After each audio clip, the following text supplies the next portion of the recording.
Assalamualaikum warahmatullahi wabarakatuh. Yang terhormat Kepala SMP Negeri 8 Bulukumba, yang terhormat Bapak, Ibu Guru, dan teman-teman staf TU yang sempat hadir. Pertama-tama, marilah kita membuka kegiatan hari ini dengan mengucapkan basmalah. Bismillahirrahmanirrahim.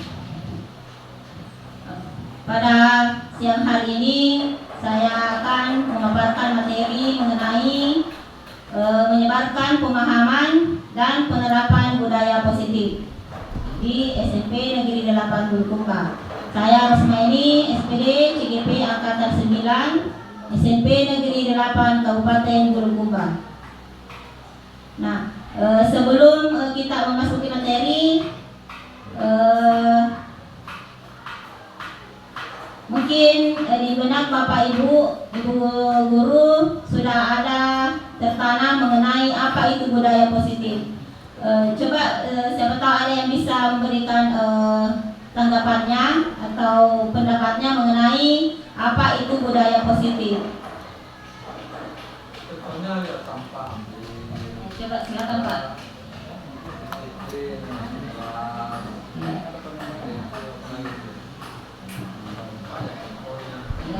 Betul sekali ya Pak, itu termasuk contoh dari budaya positif.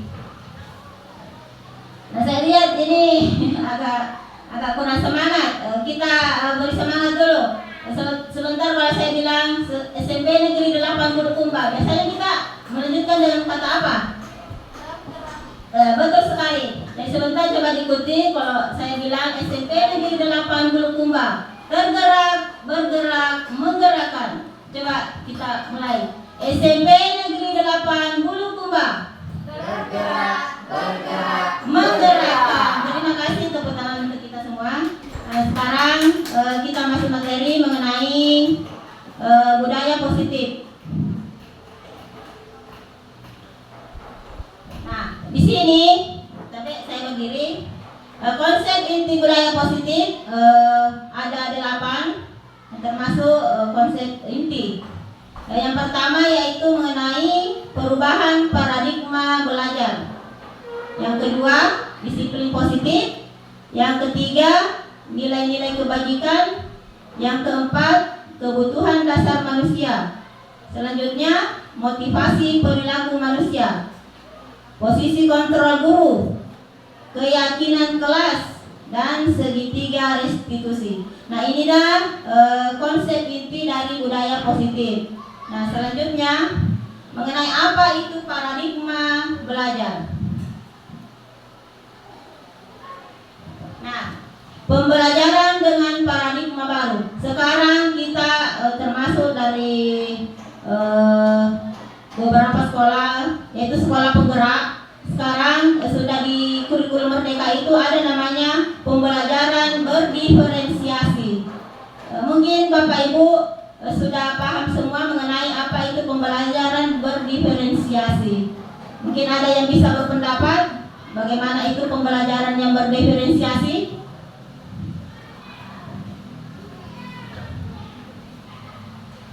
Ada yang bisa? Nah, sebentar ini pembelajaran dengan paradigma baru, termasuk di dalamnya adalah pembelajaran berdiferensiasi.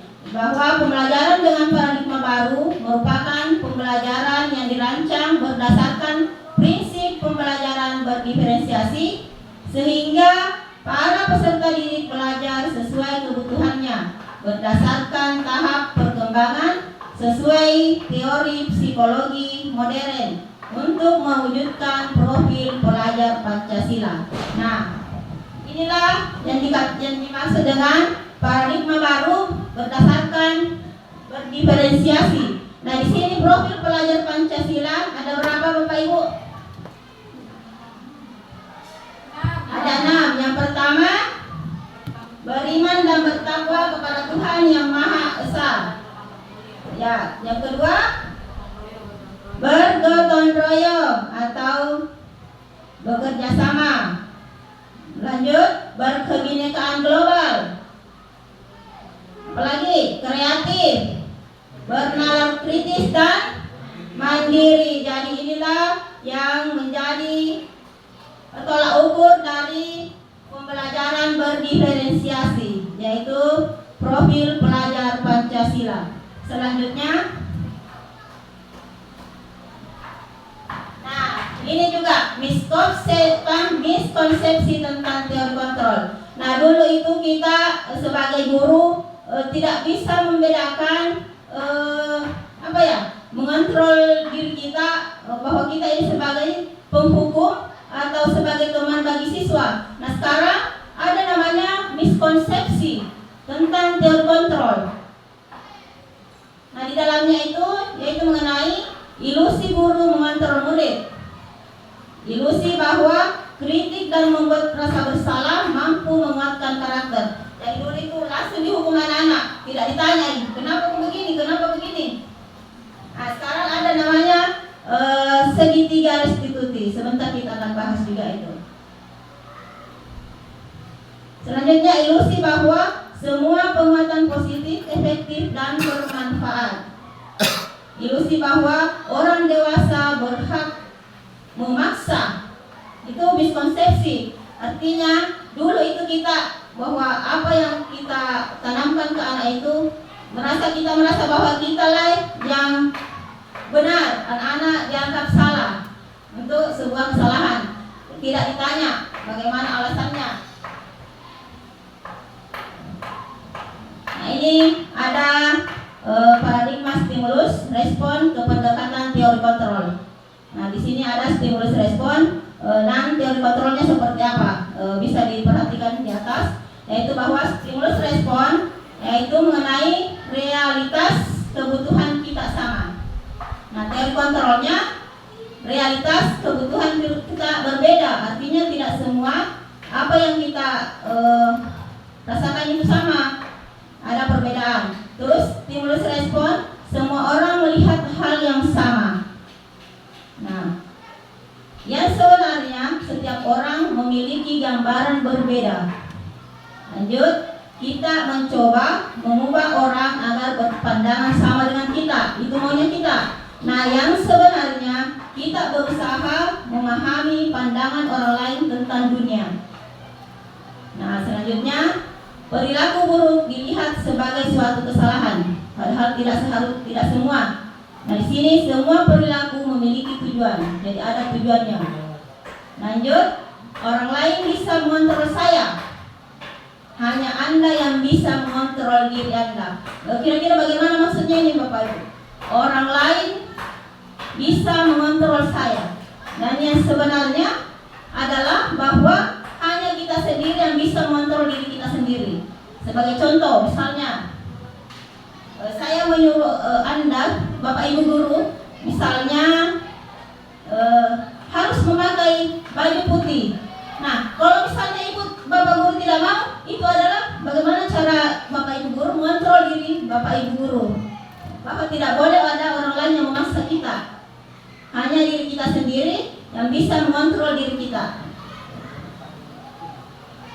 Selanjutnya, saya bisa mengontrol orang lain. Dan sebenarnya Anda tidak bisa mengontrol orang lain. Nah lanjut, pemaksaan ada pada saat bujukan gagal. Nah, dan sebenarnya kolaborasi dan konsensus menciptakan pilihan-pilihan baru. Nah, model berpikir menang atau kalah. Nah, yang sebenarnya model berpikir menang.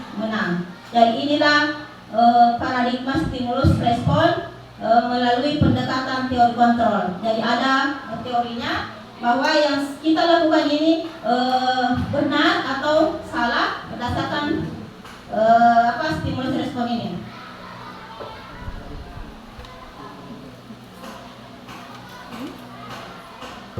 Nah selanjutnya nilai-nilai kebajikan. Nah mungkin Bapak Ibu guru sudah memahami mengenai nilai-nilai kebajikan universal yang sering dikembangkan dalam kurikulum Merdeka. Mungkin ada yang bisa berpendapat yang seperti apa itu kira-kira nilai kebajikan. Sudah ada contohnya di atas.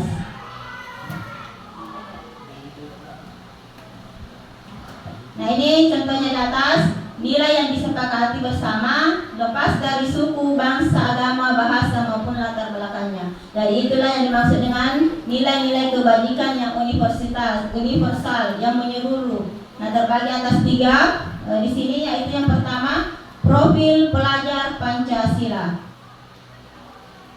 Profil pelajar Pancasila ada 6, bisa diperhatikan di atas, yaitu beriman. Semua mungkin Bapak Ibu guru sudah tertanam baik di konaknya.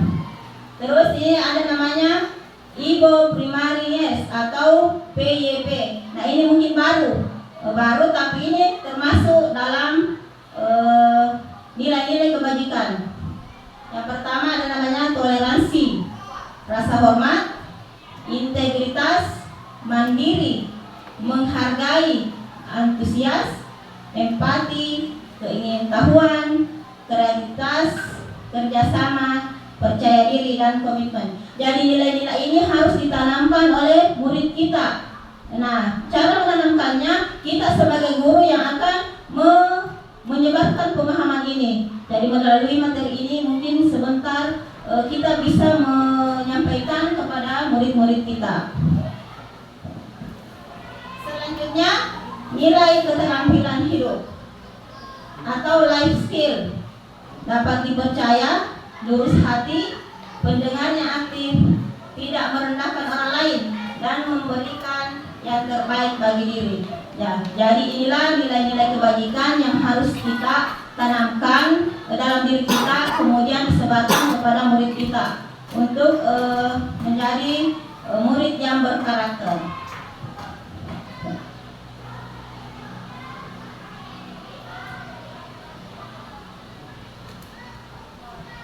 Nah, konsep inti selanjutnya adalah kebutuhan dasar manusia. Mungkin Bapak Ibu juga sudah paham mengenai kebutuhan dasar manusia. Kira-kira yang seperti apa itu yang termasuk kebutuhan dasar tak sebagai manusia? Mungkin ada yang bisa berpendapat? Coba silakan Pak. Tadi ada saya dengar. Makan minum. Kebutuhan? Kebutuhan makan minum. Nah itu termasuk dalam kebutuhan untuk bertahan hidup. Terima kasih atas pendapatnya. Nah di sini bahwa kebutuhan dasar manusia adalah segala sesuatu yang kita lakukan untuk mendapatkan apa yang kita inginkan. Seluruh tindakan yang kita lakukan memiliki tujuan tertentu, dan semua usaha terbaik yang kita lakukan adalah dalam rangka agar kebutuhan dasar kita terpenuhi dengan baik. Jadi sebagai manusia ada semua kebutuhan tak, tapi ada namanya kebutuhan dasar, kebutuhan pokok. Nah ini tadi sudah disampaikan oleh Bapak Muhtadir bahwa yang termasuk kebutuhan manusia itu tadi makan minum. Dia termasuk dalam kebutuhan bertahan hidup, yaitu makan, pakaian, tempat tinggal, keamanan dan kesehatan. Selanjutnya ada namanya kasih sayang dan rasa diterima. Jadi semua manusia pasti memiliki keinginan atau kebutuhan untuk disayang dan diterima oleh siapapun. Seperti rasa diterima, dipedulikan, berbagi, kerjasama, menjadi bagian dalam kelompok. Ya, jadi ini termasuk juga kebutuhan dasar manusia. Selanjutnya, penguasaan.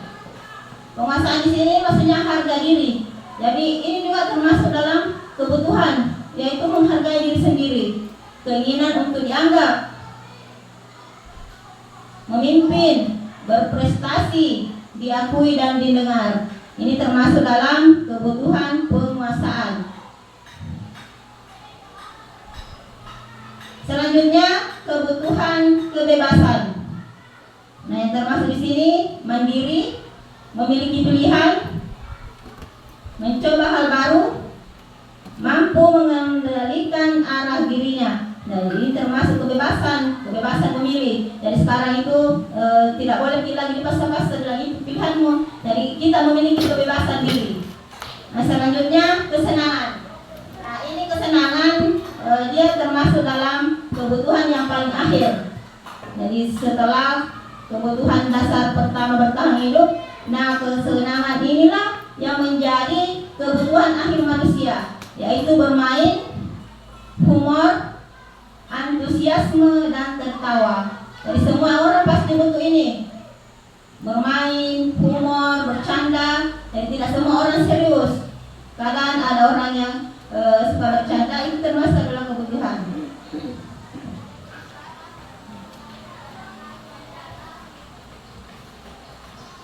Nah, inilah tujuan dapat dikembangkannya motivasi perilaku manusia, yaitu yang pertama untuk menghindari ketidaknyamanan atau hukuman. Nah, seperti ini.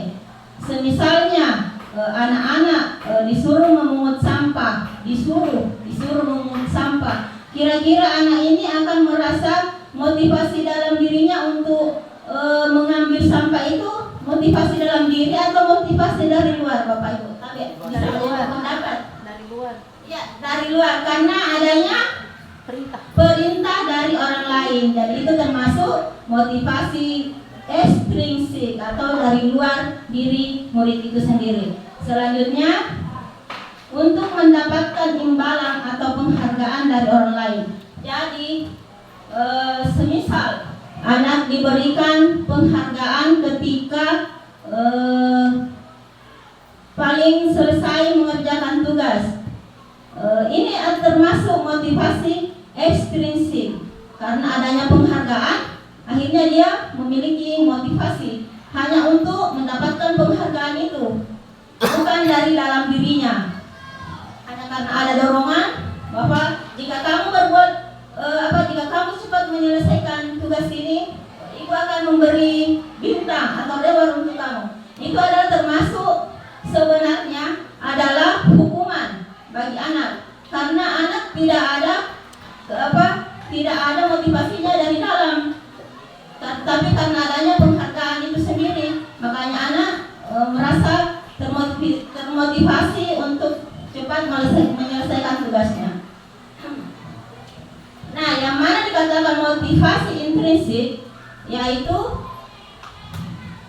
untuk menjadi orang yang mereka inginkan dan menghargai diri sendiri dengan nilai-nilai mereka yang percaya. Jadi ketika anak-anak melakukan sesuatu, misalnya membuang sampah tanpa disuruh, itu adalah motivasi yang ada dalam diri murid itu sendiri, tanpa adanya suruhan. Mereka dengan sadar diri mengambil sampah itu, tanpa adanya perintah mereka mengambil sampah itu adalah termasuk dari motivasi intrinsik atau motivasi dalam diri sendiri.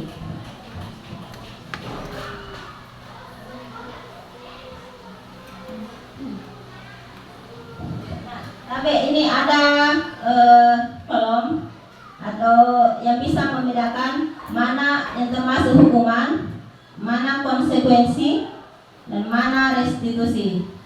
Nah, hukuman ini hukuman dulu sering kita lakukan kepada anak-anak, yang semestinya itu sekarang tidak ada lagi namanya hukuman, tapi yang ada itu adalah restitusi. Nah, hukuman di sini yaitu tidak terencana atau tiba-tiba. Kadang kita melihat anak-anak pada saat pembelajaran misalnya dia ribut di belakang, terus kita ambil spidol atau melemparnya, itu termasuk adalah hukuman karena secara tiba-tiba. Terus murid tidak tahu apa yang akan terjadi atau tidak dilibatkan, langsung dilempar misalnya, mereka tidak tahu bahwa mereka akan diberi hukuman. Terus bersifat satu arah, itu datangnya dari guru. Terus berupa hukuman fisik atau psikis. Nah, misalnya langsung dicubit anak-anak atau langsung dilempar pakai spidol. Nah, itu termasuk hukuman. Nah, jika konsekuensi, bagaimana kalau misalnya konsekuensi? Yang seperti apa itu konsekuensi? Ada yang bisa berpendapat, Bapak Ibu, mengenai kalau misalnya konsekuensi? Hukuman tadi kan secara fisik atau psikis. Kalau konsekuensi, misalnya seperti apa deh? Yang berpendapat Dua arah. Rencana. ya. Dua arah. Ada kesepakatan yang dibuat, kemudian ketika dilanggar maka ada konsekuensi yang harus diterima. Ya, betul sekali atas pendapatnya Ibu, bahwa di sini konsekuensi itu terencana atau disepakati sesuai peraturan. Murid tetap dibuat tidak nyaman, sikap guru selalu menguatkan murid. Sebagai contoh, misalnya dalam pembelajaran penjas PJOK, sudah ada kesepakatan bahwa yang terlambat masuk pelajaran PJOK lari keliling lapangan sebanyak 10 kali. Itu adalah termasuk, jika dilanggar termasuk apa Pak?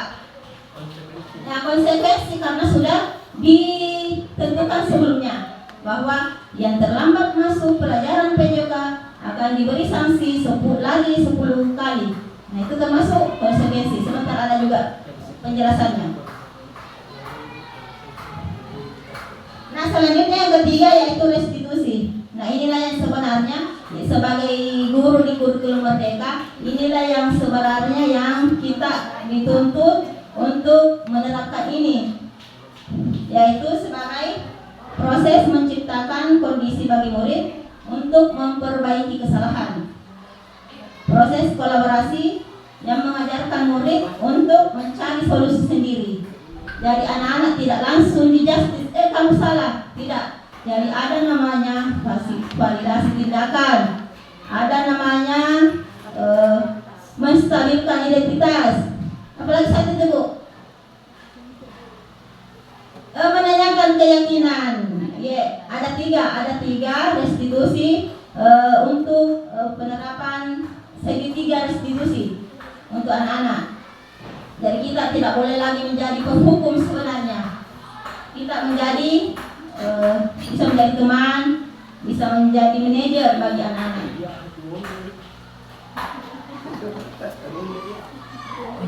Nah, ini sebenarnya ini ada lima posisi kontrol kita sebagai guru. Ada 5. Tapi yang dulu itu yang sering kita terapkan sama anak-anak, pasti yang pertama. Setuju Bapak Ibu? Pasti. Yang pertama kita sering lakukan yaitu sebagai penghukum. Nah, sering dulu. Sekarang tidak boleh lagi ya Bapak Ibu. Nah, selanjutnya membuat merasa bersalah.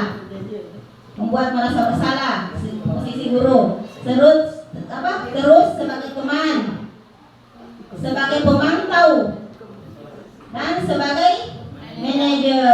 Nah, posisi yang kelima inilah yang seharusnya dan yang sebenarnya sebagai untuk menerapkan kurikulum Merdeka itu, inilah yang akan kita terapkan sama anak-anak, yaitu sebagai manajer. Tidak boleh lagi ada namanya penghukum, membuat merasa bersalah. Nah, yang ada itu teman dan sebagai manajer.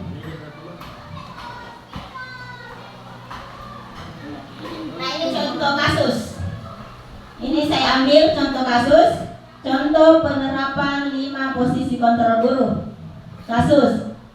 Ini saya ambil sebagai contoh, siswa tidak memakai atribut lengkap saat upacara bendera. Nah, jika guru sebagai penghukum, maka guru akan melakukan seperti ini. Hormat pada bendera selama 1 jam. Misalnya anak-anak dipanggil ke depan, ambil barisan sendiri. Nah, itu dia sebenarnya di sini guru itu sebagai penghukum. Jadi tidak boleh ada yang seperti ini Bapak Ibu. Nah, selanjutnya jika guru dalam posisi pembuat merasa bersalah. Nah, ditanya anak-anak, berapa kali ibu bapak harus memberitahu kamu? Kamu selalu saja mengecewakan ibu bapak. Jadi anak-anak ditanya dulu supaya anak-anak merasa bersalah. Ini berapa kali begitu kasih tahu nak? Jangan setiap hari Senin itu pakai kopi Ki, pakai nasi Ki. Nah, itu termasuk pembuat merasa bersalah.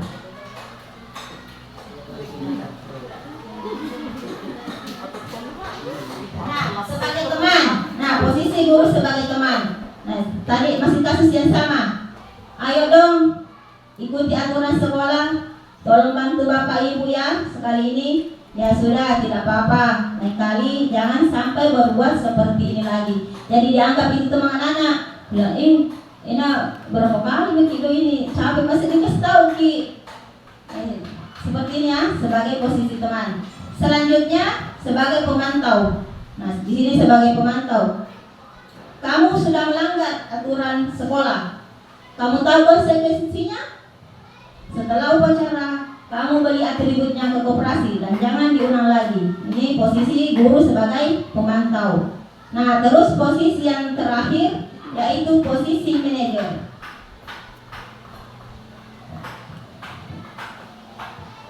Nah, ini adalah contoh guru sebagai posisi manajer.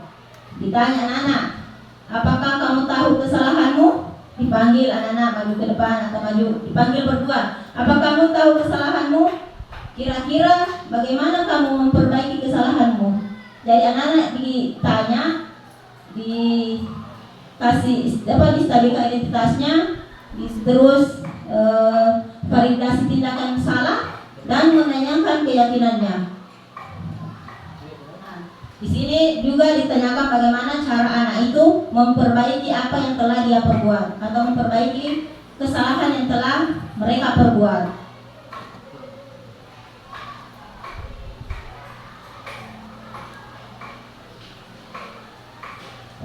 Nah, ini juga contoh-contohnya posisi kontrol.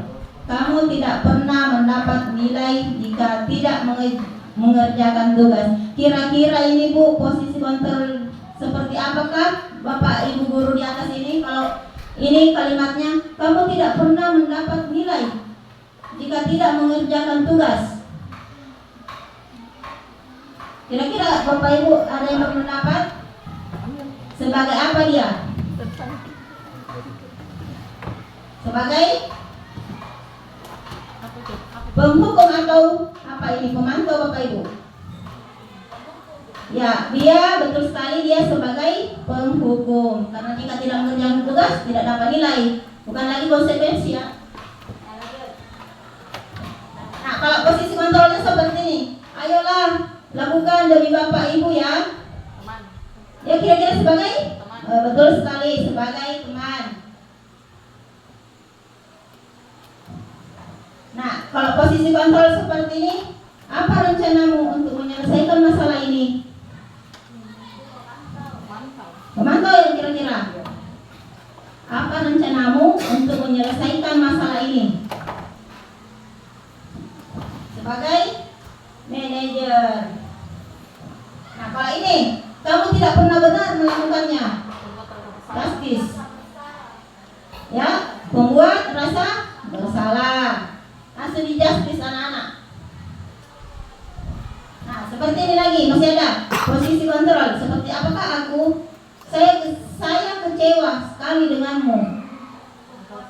Masih membuat rasa bersalah. Nah, sekarang lanjut inti yang ketiga. Inti dari konsep budaya positif yaitu mengenai keyakinan kelas. Nah, sekarang mengapa keyakinan kelas bukan peraturan kelas? Mungkin Bapak Ibu ada yang berpendapat mengenai mengapa harus keyakinan kelas bukan lagi peraturan kelas.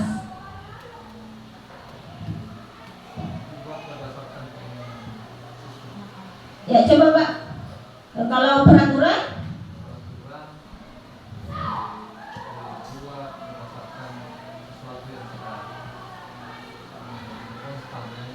ya, terus kalau keyakinan kelas dibuat secara ya, secara bersama dengan murid. Nah, betul sekali. Jadi kalau peraturan itu satu arah, itu saya singkatnya. Peraturan itu satu arah. Kalau keyakinan itu adalah dua arah, artinya ada kesepakatan antara murid dengan guru atau wali kelasnya. Nah, contohnya ini sebagai penjelasan. Nah, ini peraturan kelas. Mungkin bisa diperhatikan dulu mengenai peraturan kelas dan keyakinan kelas. Nah, peraturan kelas adalah aturan yang dibuat oleh sebelah pihak atau hanya guru yang harus ditaati oleh objeknya, yaitu murid.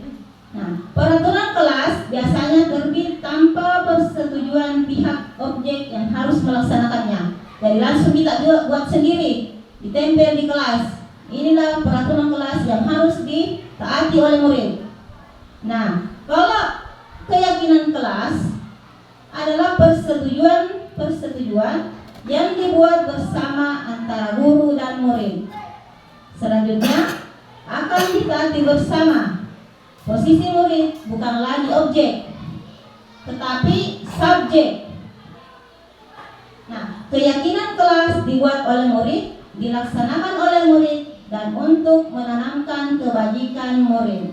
Jadi ini adalah perbedaan antara peraturan kelas dan keyakinan kelas. Untuk jelasnya dapat dilihat. Nah, ini pembentukan keyakinan kelas. Nah, di sini keyakinan kelas itu adalah bersifat abstrak. Terus berupa pernyataan universal. Sudah disampaikan tadi mengenai yang bagaimana itu nilai-nilai kebajikan universal. Yaitu misalnya saling menghormati, saling menghargai antar teman. Dibuat dalam pernyataan positif. Misalnya kalau peraturan kelas tidak boleh datang terlambat ke sekolah. Nah, kalau misalnya kalimat keyakinan kelasnya seperti apa itu, Bapak Ibu? Ada yang berpendapat? Kalau misalnya peraturan tidak boleh terlambat masuk kelas. Datang ke sekolah tepat waktu. Ya, betul sekali. Datang ke sekolah tepat waktu. Jadi semua yang ada di keyakinan kelas itu adalah kalimat-kalimat positif. Tidak ada kalimat negatif di dalamnya. Kalau peraturan kelas misalnya tidak boleh pakai sepatu putih ke sekolah. Nah, kalau keyakinan kelasnya ke sekolah menggunakan sepatu hitam. Nah, seperti itu perbedaannya Bapak Ibu. Selanjutnya sedikit saja agar mudah diingat. Jadi tidak perlu banyak. Lanjut, sesuai dengan kondisi kelas dan sekolah sehingga mudah diterapkan.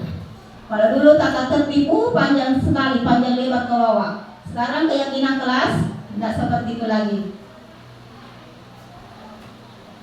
Semua warga sekolah atau warga kelas dilibatkan saat membuat keyakinan kelas. Jadi bukan hanya guru yang membuat, tapi semua siswa dan guru dan wali kelasnya juga. Nah, sekarang kita lanjut ke inti budaya positif yang selanjutnya, yaitu mengenai segitiga restitusi. Nah, ini apa itu restitusi?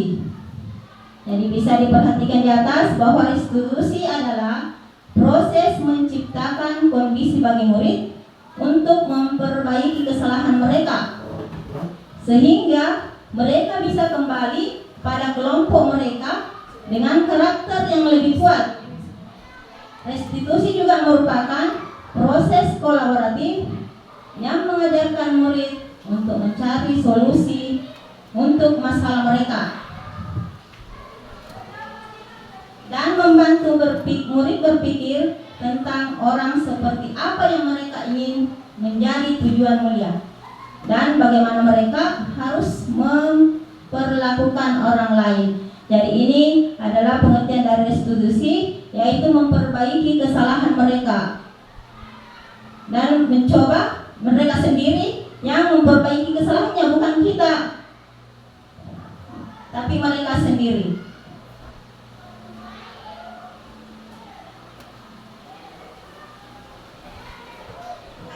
Nah, tadi sudah saya jelaskan sedikit mengenai segitiga restitusi. Nah, ini ada tiga konsep tahapan dari segitiga restitusi. Yang pertama yaitu menstabilkan identitas.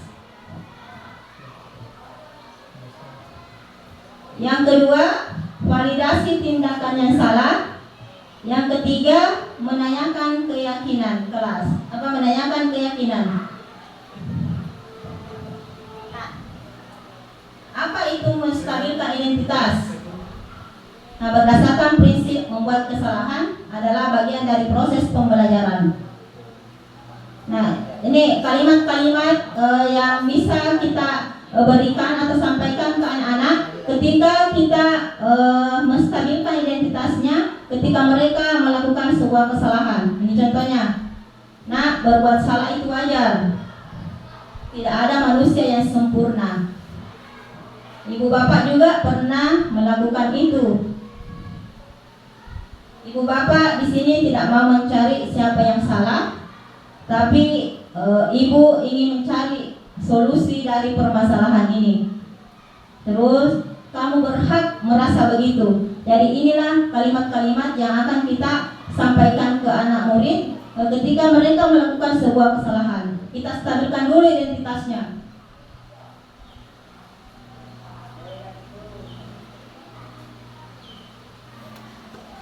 Nah, selanjutnya langkah kedua yaitu validasi tindakan yang salah. Nah, di sini ada beberapa kalimat yang akan kita contoh kalimat yang kita sampaikan kepada murid jika melakukan kesalahan. Yang pertama, kamu pasti punya alasan mengapa melakukan hal itu. Selanjutnya, padahal kamu bisa melakukan yang lebih buruk dari ini. Kamu patut bangga karena telah melindungi sesuatu yang penting buatmu. Selanjutnya, kamu melakukannya karena mempertahankan sesuatu yang penting bagimu. Ini contoh-contoh kalimat yang kita sampaikan kepada murid ketika kita melakukan tahapan validasi tindakan yang salah. Nah, posisi tahapan yang ketiga yaitu menanyakan keyakinan. Nah, di sini ada contoh-contoh kalimat ketika kita melakukan tahapan ini.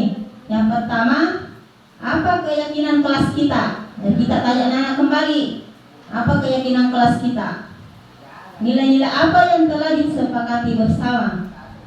Terus, seperti apa gambaran sebuah kelas yang ideal menurut kamu? Selanjutnya, kamu ingin menjadi orang seperti apa? Jadi anak-anak itu ditanyakan bagaimana lagi? Kenapa bisa melakukan seperti ini? Ditanyakan alasannya, ditanyakan tujuannya, terus ditanyakan lagi bagaimana mereka memperbaiki kesalahannya.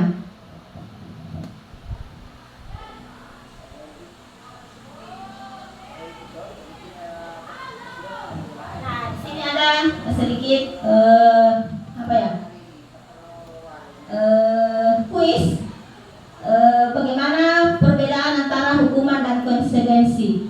Di sebelah kiri ada tindakan guru, di sebelah kanan hukuman atau konsekuensi. Bapak Ibu silakan berpendapat untuk bagian pertama. Kira-kira seperti apa dia bagian pertama, Pak? Hukuman atau konsekuensi? Hukuman. Ya, betul sekali, hukuman. Terus yang kedua, lari mengelilingi lapangan. Konsekuensi. Coba perhatikan di dalam kalimatnya, pernyataannya. Ya, konsekuensi. Lanjut, sebentar kita lihat. Murid diminta untuk push up 15 kali karena tidak menggunakan masker ke sekolah.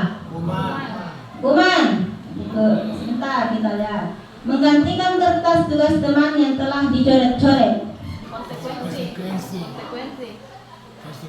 Membersihkan tumpahan air di meja tulis karena tersenggol pada saat belajar. Konsekuensi.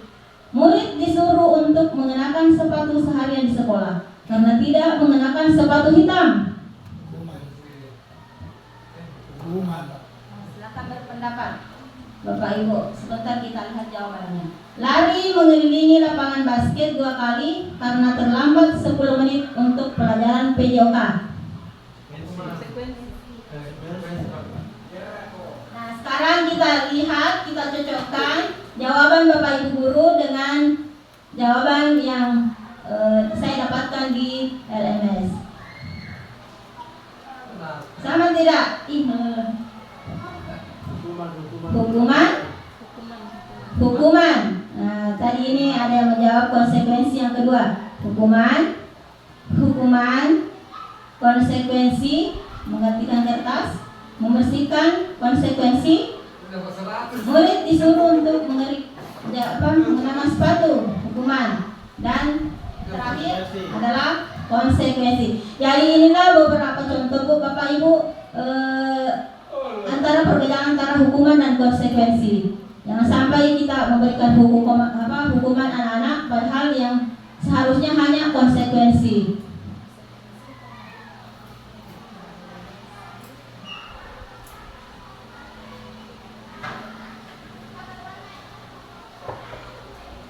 Nah, selanjutnya sebentar saya akan menampilkan contoh bagaimana sikap atau posisi kontrol guru sebagai manajer.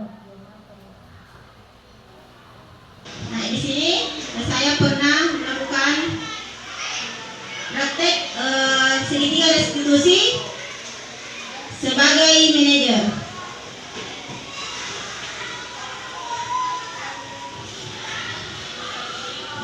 Nah, bisa diperhatikan video di atas.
Nah, inilah tadi Bapak Ibu guru contoh kita guru sebagai posisi control manager. Jadi di sini di posisi manajer ini guru tidak langsung menjustis anak-anak itu bahwa mereka melakukan kesalahan. Tapi ada 3 tahapan yang kita harus terapkan. Yang pertama tadi itu menstabilkan identitas, yaitu menanyakan anak-anak kenapa dia berbuat salah. Terus validasi tindakan yang salah. Langkah selanjutnya yaitu validasi tindakan yang salah. Dan yang terakhir menanyakan keyakinan. Nah, di sini di keyakinan anak-anak kan ditanyakan lagi. Misalnya keyakinan apa yang mereka langgar. Jadi ini adalah 3 tahapan dari posisi kontrol guru sebagai manajer. Mungkin cukup sampai di sini materi saya pada pagi hari ini. Menjelang siang hari ini saya ucapkan terima kasih kepada Bapak Ibu guru yang telah hadir dalam kegiatan saya hari ini untuk sebagai pendukung dalam kegiatan pendidikan guru penggerak angkatan 9, yaitu budaya positif modul 1.4. Terima kasih sekali lagi saya ucapkan wabillahi taufiq wal hidayah. Wassalamualaikum warahmatullahi wabarakatuh.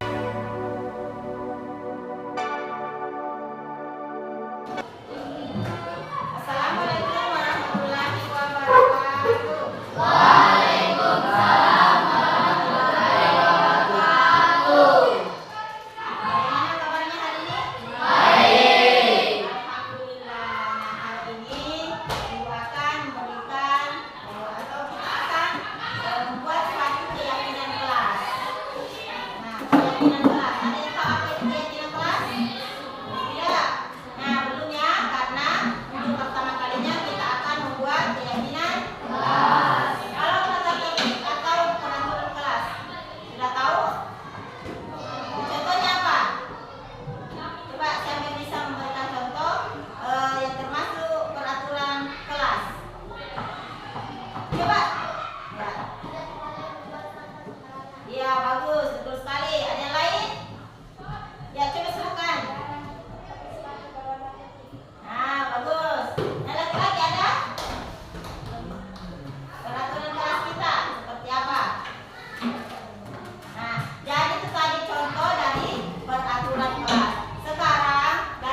Negatif. Ada yang lain? Coba. Siapa yang bisa? Agil, coba. Bentuk keyakinan kelas. Apa tadi, Agil? Mengerjakan tugas tepat waktu. Ya, betul sekali, mengerjakan tugas tepat waktu. Nah, sekarang Ibu minta kalian membuat suatu keyakinan kelas kalau kita tempelkan pada bagian di atas. Coba silakan, saya Ibu bagikan sticky note di sini. Kalian menuliskan keyakinan kelas yang kalian inginkan.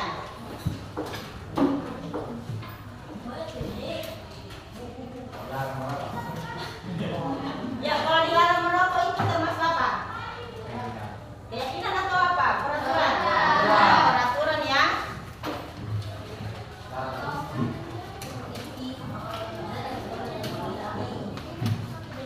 Ini di bawah. Ya, ini di bawah. Nah, sekarang dituliskan keyakinan seperti apa yang kalian inginkan. Apa dilarang? Nah, itu dilarang termasuk apa? Peraturan atau keyakinan? Peraturan, karena menggunakan kalimat negatif. Supaya warna-warni berupa.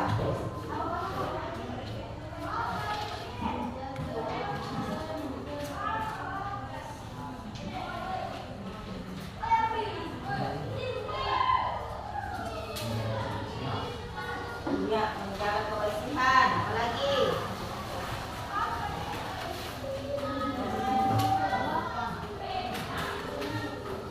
Coba dituliskan keyakinan seperti apa yang kalian inginkan.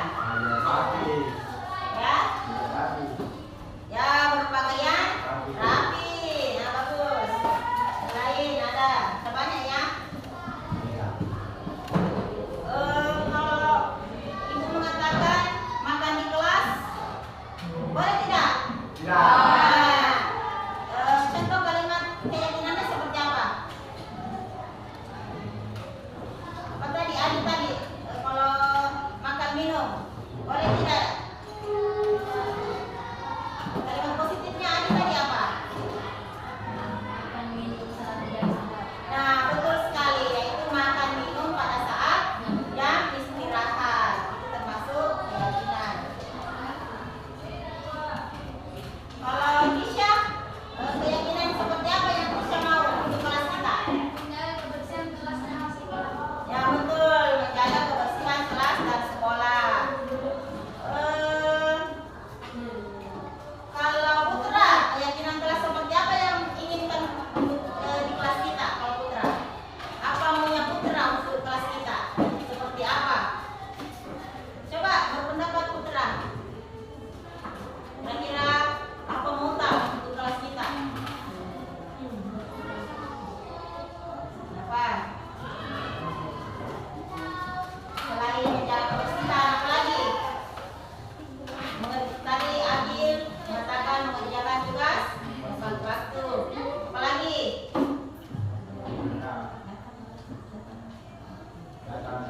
Apa, Putra? Kalau Ibu mengatakan tidak boleh terlambat ke sekolah, keyakinan kelasnya seperti apa? Ya betul sekali, datang tepat waktu. Nah, sekarang tuliskan keyakinan kelas yang kalian inginkan, lalu tempelkan di kertas di atas. Nah, selesai bisa ditempelkan sekarang. Ya, tulis. Ya, silakan ya. Bu, nama juga. Ya, ditulis namanya karena sebentar Ibu akan membacakan keyakinan kelas yang kalian inginkan. Nah, tulis namanya ya. Sudah, ya silakan Rido.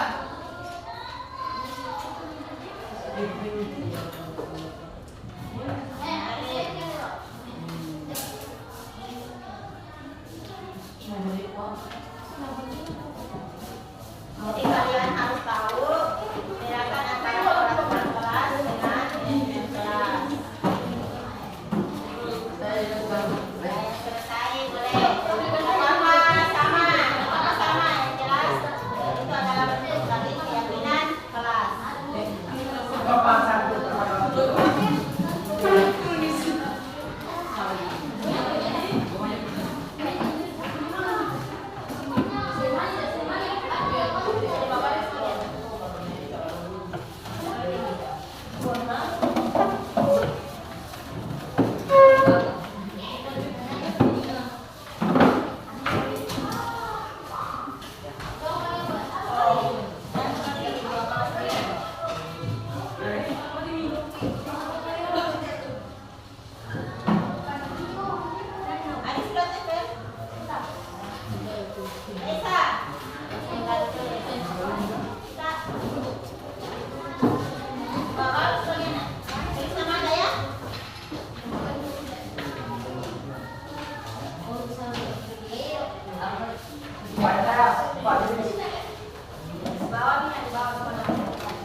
Kita tunggu Nisa dulu.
Berpakaian lengkap, menjaga kebersihan, minum makan saat jam istirahat, datang ke sekolah tepat waktu. Nah ini semua adalah bentuk keyakinan. Las, Sarah, coba kita baca Fitra Rizky. Berpakaian yang rapi, jangan berisik. Nah ini termasuk keyakinan atau peraturan? Peraturan karena masih menggunakan kalimat negatif. Nah, kemudian idealnya yaitu apa idealnya? Tertib saat proses pembelajaran. Lanjut, menjaga kebersihan, datang tepat waktu. Betul. Ini sutra. Kesopanan. Apa ini? Kejujuran. Ya betul. Menjaga kesopanan dan menjaga kejujuran. Lanjut, siapa ini? Nurul Amila. Menjaga etika sopan dan santun. Nah, jadi maunya Nurul kita tetap menjaga etika sopan dan santun. Lanjut. Reza April Hidayat. Berpakaian lengkap. Betul. Menjaga kebersihan, kerja sama. Nah, ini termasuk semua keyakinan. Siapa lagi? Nur Hikmah. Menjaga dan meletakkan barang sesuai tempatnya. Betul sekali. Itu termasuk keyakinan. Yumra Agusni. Mengerjakan tugas tepat waktu, makan minum di jam istirahat, berpakaian rapi, datang tepat waktu, membuang sampah pada tempatnya. Alhamdulillah, Yumra Agusni ingin kelas kita seperti ini, yaitu menjaga kebersihan. Selanjutnya, Vika bersikap baik, ramah dan apa ini? Santun. Nah, ini juga termasuk keyakinan. Nah, kayaknya sudah bisa ya, sudah bisa membedakan antara keyakinan dan peraturan kelas. Siapa yang belum saya baca? Agil mengerjakan tugas tepat waktu. Ini siapanya nih?